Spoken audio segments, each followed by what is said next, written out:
right, y'all, what is up? All right, so I told y'all I have nothing but time now, so I'm gonna be coming back to back with videos and stuff like that. So real quick, I want to do a quick video about making it through BMT with the rest in B word face. Apparently, I have a bad case of it.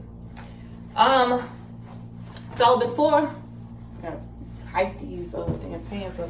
So before going to BMT, just like probably all of y'all are doing, I did a lot of research on YouTube and stuff like that. I just want to hear people's stories, see what they went through and stuff like that. I ran across this one YouTuber who said that she had a tough time in BMT because everybody assumed she had an attitude, or it's just like the way she carried herself. She said she was a little bit bigger than the other girls and stuff like that, so they just automatically assumed she was a bully. So she said that it could be times where she didn't even say nothing at all and somebody will go and put her name in something or anything like that. And I was like, you know what? Bet that be me. Bet that be me that end up getting put in somebody else's shit because somebody is assuming that I'm mad or I got an attitude or don't like them. So I was just like, I'm gonna go into BMT and I ain't gonna say shit to nobody.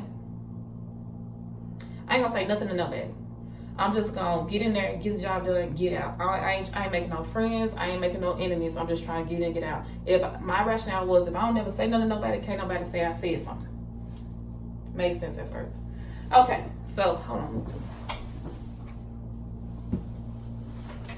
Okay, so day one at BMT don't really count because it's a fall for everybody. It had to have been day 2 or day 3. The dorm chief was named and she started, doing her thing, right? I'm going on about my life trying to just adapt to this, new situation. So like I told y'all in one of the other videos, I volunteered to be, what is it called? What I volunteered to be? Child runner. Okay, so I volunteered to be child runner. All right, so after I was done with the whole, now they pissed me off when I was doing child running. So I know it showed my face. My MTI came in and was like, you got a real issue with nonverbals, right? And all I could say was yes, ma'am, because I knew it. She didn't say nothing else. Okay, boom, there's that. So maybe the next day, if not the same day, the dorm chief come to me and she's like, look,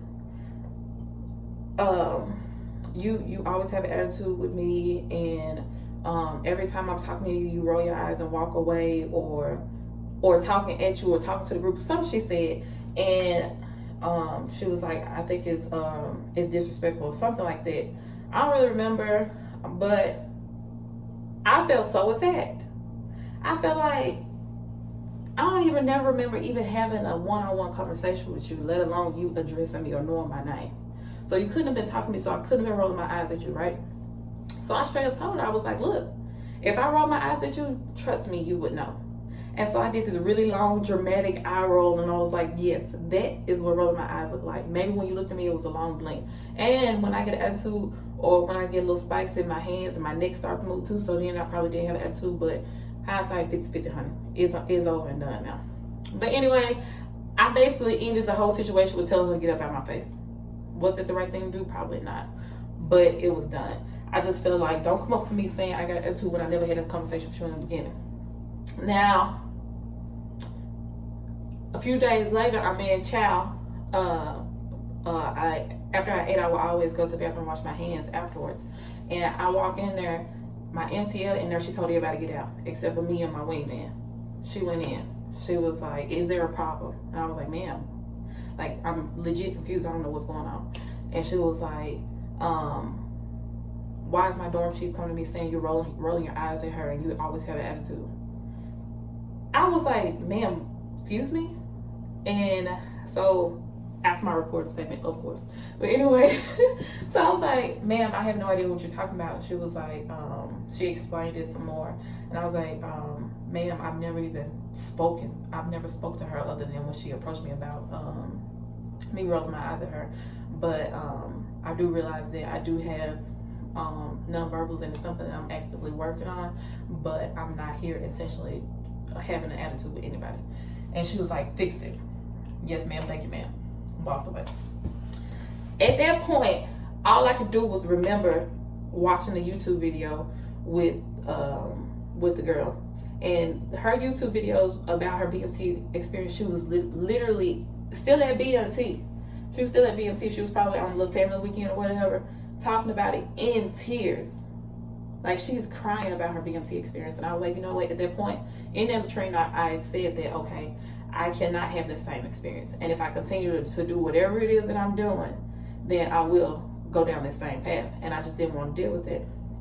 So even though I honestly didn't think that I was doing anything that would be an attitude, somebody else did perceive it to be that. And not one person, but two people said that. So I'm a firm believer that if more than one person comes to you and says that you're doing the same, that you're doing the exact same thing, then that it's a problem and you need to address it. So I was like, okay, whatever, I'll do whatever I can to try and fix the situation, but I knew it wasn't gonna happen overnight. My face is my face. Sometimes I'm just literally sitting there like this, and it's attitude. Or I'm just sitting there thinking, and like, it may look like I'm mad at something, because I don't know, I ain't got no eyebrows, so it's kind of hard to tell, you know what I'm saying? Anyway, so I was just like, you know what, I have to figure this out. So I made sure every night I said goodnight to people. I introduced myself to somebody different. I made sure I got to know every single person in life, because I wanted to seem more open to people, because I'm not a mean person. I would literally give you the shirt off my back if you needed it. But because my face may perceive otherwise, people may not come to me and feel like they can come to me and talk to me about anything, or allow me to help them with whatever situation they need help with. So I just made myself more open. If somebody needed help rolling socks, or their hospital corners, or if they just needed somebody to talk to, I made sure I was that person.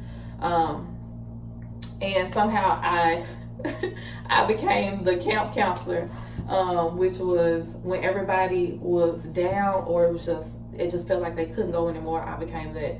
You know, the really annoying when you go to camp, those people, the camp counselors, yeah. So that was me. I made sure everybody, at least I attempted to make them smile before they went to bed, or just anything. So I just became a camp counselor, and I went from people not wanting to sit next to me or speak to me to people always wanting to be around me. And it's crazy how at the end, during your 8th week and stuff like that, they talk about what they thought about people when they first started and stuff like that. And almost every single person was like, I didn't want to talk to Terrell. She had an attitude and stuff like that. When I really didn't. I was just trying to figure out how to make it through just like y'all were. So yeah, my advice in this situation is adapt, because that's all you can do. I'm not saying kiss nobody's ass, because that's not what you're in the military to do. I'm saying adapt.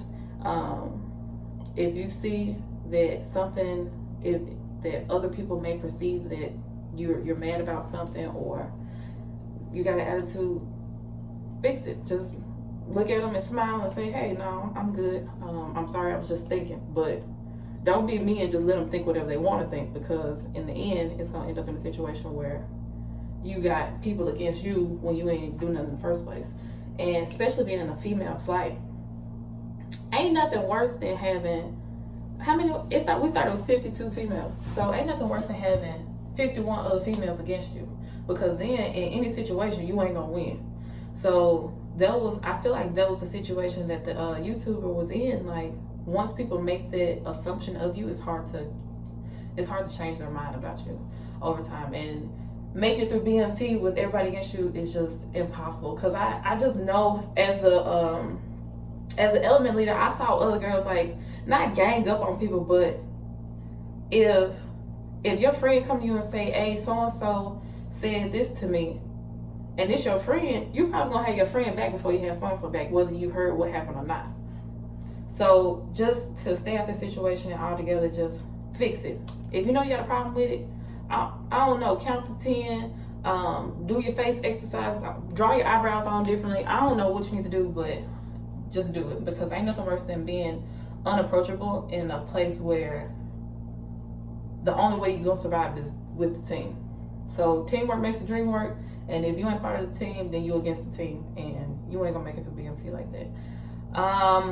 So yeah, that's about it. I will be doing videos on my BMT experience. I also wrote down everything we did week by week, and I know a lot of y'all want to hear about that. So like I said, I got plenty of time on my hands now, so I promise I'll be putting out more videos back to back. Hopefully I can keep them short. But some of this stuff y'all just gotta hear about, and I don't ever write nothing down, so sometimes I just be going, I be getting off task, but that's another thing I'm working on. But yeah, I will talk to you guys soon. If y'all have any videos y'all want me to talk about or do, or got any questions, you know what to do with it, like and subscribe. I will talk to you guys soon.